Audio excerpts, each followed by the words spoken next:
Government shutdown, it has been avoided for now anyway, as we have been saying throughout the morning. Happened during a last-minute turn of events yesterday. The Senate voted overwhelmingly to pass a short-term bill last night. This decision ensured that the government's continued operation prevented the shutdown at midnight. And following the approval, President Biden promptly signed the stopgap bill into law. The new bill only approves funding through mid-November, but it passed the House and the Senate with bipartisan support. For the latest on all of this now is joining us from D.C., Congressman Richie Torres. Congressman, thank you for being with us. Overall, your impressions of this bill? A lot of people did not think that we would get here. They expected the government to be shut down today. Prevention of a government shutdown is a win for the American people, and it's a defeat for the far right of the Republican Party, which was intent on wreaking havoc on the economy. If the far right had succeeded in shutting down the government, it would have been catastrophic for the U.S. economy. It would have had an impact on 7 million women, children, and infants who would have lost access to food from the WIC program. It would have had an impact on 5 million troops and federal employees who would have been forced to work without pay. And it would have had an impact on 1.6 million Americans flying through our airports every day who would have seen interruptions of service and delays.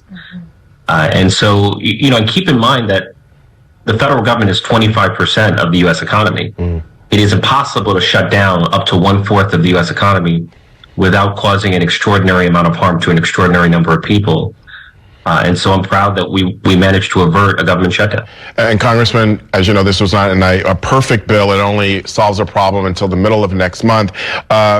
Certain things that were not included in this that Democrats certainly wanted. First, the $16 billion increase in federal disaster. That's considered a win, but no funding for Ukraine. How big of an issue was that for you in this legislation?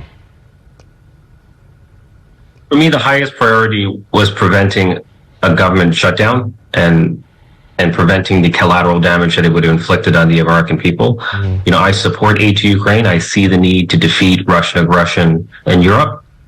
But in the end, I'm not going to vote to shut down the government over foreign aid. There are going to be opportunities in the future to provide Ukraine with the aid that it needs. So there's no immediate concern that without that aid included in this will have any sort of immediate impact on how the Ukrainians will be able to defend themselves against the Russians, or is that a little bit unclear at this point?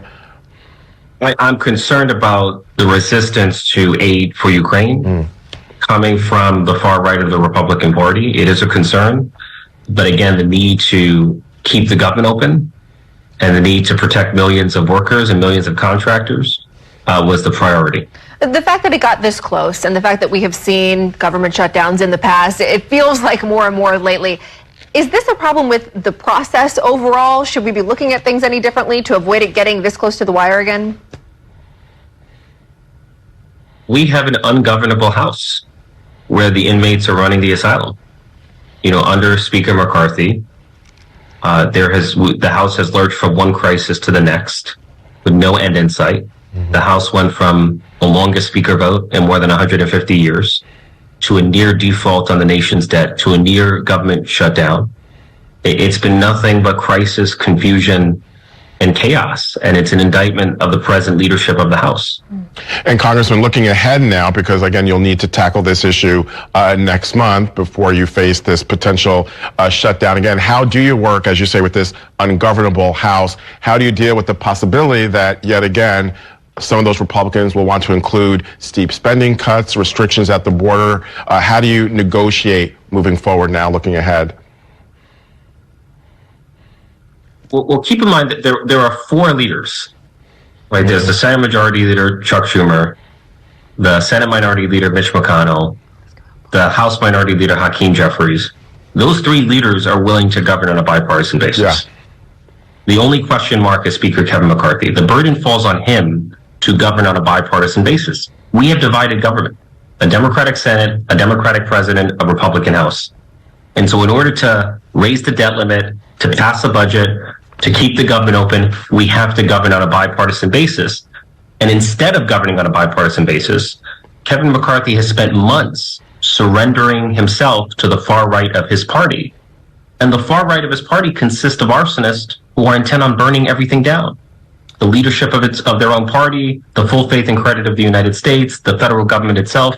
And so the burden falls on Kevin McCarthy to demonstrate leadership and to stand up to the extremes in his own party. That's the only way forward. Yeah. Let me ask you, speaking of Kevin McCarthy, he has been talking about this whole situation with Jamal Bowman.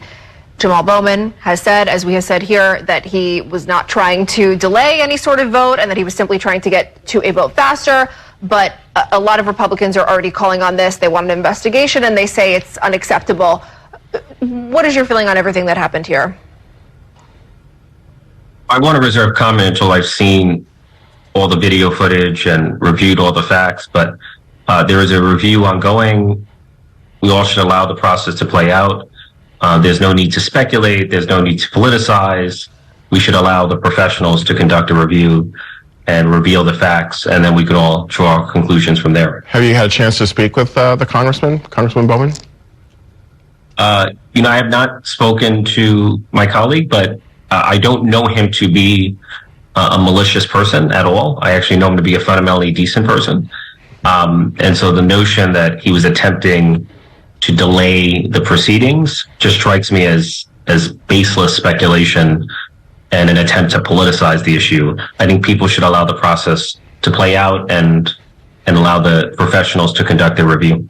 We'll continue our coverage of that. And of course, the next deadline that you're all facing. Congressman Richie Torres, thank you for joining us. Of course.